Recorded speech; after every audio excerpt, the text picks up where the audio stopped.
नमस्कार विद्यार्थी मित्रांनो, ॲम्बिशन स्पर्धा परीक्षा मार्गदर्शन केंद्रामध्ये आपलं सर्वांचं स्वागत आहे. आज आपण भारतीय राज्यघटनेतील परिशिष्टे पाहणार आहोत. काही कलमामध्ये विशेष तरतुदी घटनेच्या काही परिशिष्टे आणि अनुसूचीमध्ये देण्यात आल्या आहे. मूळ घटनेत 8 अनुसूची होत्या. सध्या मात्र एकूण 12 अनुसूची आहे. आपण सर्वप्रथम जी पहिली अनुसूची पाहू, त्यामध्ये काय देण्यात आलेलं आहे. तर पहा, पहिल्या अनुसूचीमध्ये राज्य व केंद्रशासन प्रदेशाची नावे व त्यांचे राज्यक्षेत्र देण्यात आले आहे. पहिली अनुसूची कलम 1 ते 4 शी संबंधित आहे. पहिल्या अनुसूचीमध्ये पुढील तरतुदी देण्यात आली आहे. राज्याची नावे व त्यांचे राज्यक्षेत्र आणि केंद्रशासित प्रदेश व त्यांचा विस्तार हे आपल्या पहिल्या अनुसूचीमध्ये आहे. नंतर पहा, दुसरी अनुसूची पाहू आपण. दुसऱ्या अनुसूचीमध्ये वित्तलब्धी, भत्ते व विशेष अधिकार देण्यात आला आहे.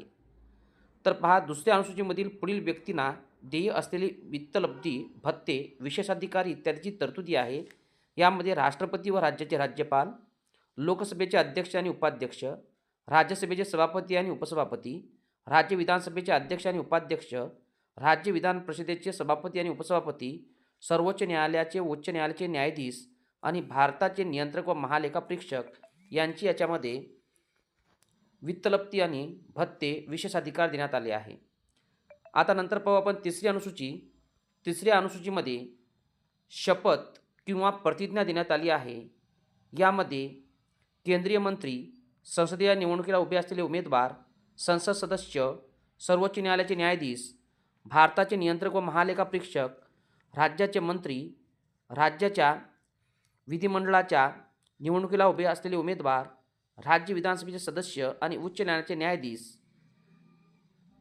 या व्यक्तीने घ्यावयाच्या शपथ किंवा प्रतिज्ञेचे नमुने देण्यात आले आहे. ती आपली तिसरी अनुसूची. आता चौथ्या अनुसूचीमध्ये पाहू आपण राज्य व केंद्र प्रदेशाच्या राज्यसभेतील जागा. आता यामध्ये चौथ्या अनुसूचीमध्ये राज्य व केंद्रशासित प्रदेशाच्या राज्यसभेने नेमून दिलेल्या जागेची तरतूद करण्यात आली आहे. नंतर पाचवी अनुसूची पाहू आपण. पाचव्या अनुसूचीमध्ये पाचवी अनुसूची कलम 244(1) शी संबंधित आहे. पाचव्या अनुसूचीमध्ये अनुसूचित क्षेत्र, अनुसूचित जमाती यांचे प्रशासन, नियंत्रण याबाबत तरतुदी आहे.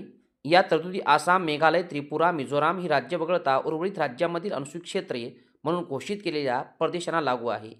नंतर आपण पाहू सहावी अनुसूची. या सहाव्या अनुसूची कलम 244(2) आणि 275(1) यांच्याशी संबंधित आहे. सहाव्या अनुसूचीमध्ये आसाम, मेघालय, त्रिपुरा, मिझोराम या राज्यातील आदिवासी क्षेत्रांच्या प्रशासनाबाबत तरतुदी आहे. त्यानंतर पाहू आपण सातवी अनुसूची. सातव्या अनुसूचीमध्ये अनुसूची कलम 246 शी संबंधित आहे.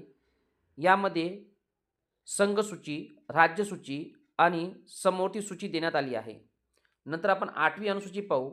हे मान्यताप्राप्त भाषा. आठवी अनुसूची कलम 344(1) आणि 351 शी संबंधित आहे. आठव्या अनुसूचीमध्ये घटनेने मान्यता दिलेल्या भाषांची यादी आहे. मूळ घटनेत अशा 14 भाषा होत्या. सध्या एकूण 22 भाषा आहे. या भाषा पुढीलप्रमाणे: आसामी, बंगाली, बोडो, डोगरी, गुजराती, हिंदी, कन्नड, काश्मीरी, कोकणी, मैथिली, मल्याळम, मणिपुरी, मराठी, नेपाळी, उडिया, पंजाब, संस्कृत, संताली, सिंधी, तामिळ, तेलुगू आणि उर्दू. नंतरच्या भाषा पुढील घटनादुरुस्तीने समाविष्ट करण्यात आल्या आहे. सिंधी 21वी घटनादुरुस्ती आहे 1967. कोकणी, मणिपुरी आणि नेपाळी 71व्या घटनादुरुस्ती कायदा 1992. बोडो, डोगरी, मैथिली आणि संताली 92वी घटनादुरुस्ती 2003. जी 9वी अनुसूची आहे ती काही कायदे आणि विनिमय विधिग्राह्य असणे आवश्यक आहे. नंतर जी 10वी अनुसूची आहे पक्षांतर कारणावरून अपात्रता, यासाठी ही 10वी अनुसूची देण्यात आलेली आहे. यामध्ये कलम 102(2) आणि 191(2) याच्याशी संबंधित असून ती 52व्या घटनादुरुस्ती कायदा 1985 अन्वये समाविष्ट आहे. 10व्या अनुसूचीमध्ये पक्षांतरांच्या कारणावरून अपात्रता करण्यासंबंधी तरतूद देण्यात आलेली आहे. नंतर पहा 11वी अनुसूची. पंचायतीचे अधिकार आणि प्राधिकार आणि जबाबदाऱ्या याशी संबंधित आहे. यामध्ये अनुसूची कलम 243 शी संबंधित असून 74वी घटनादुरुस्ती कायदा 1992 समाविष्ट करण्यात आलेला आहे. नंतर पहा 12वी घटनादुरुस्ती ही 12वी अनुसूची ही नगरपालिकांचे अधिकार क्षेत्र आणि प्राधिकार व जबाबदारीशी संबंधित आहे. यामध्ये नगरपालिकेचे अधिकार व जबाबदाऱ्या देण्यात आलेले आहे. अशाच नवनवीन माहितीसाठी आपला YouTube channel, Instagram, Facebook subscribe करा, कॉमेंट करा. धन्यवाद.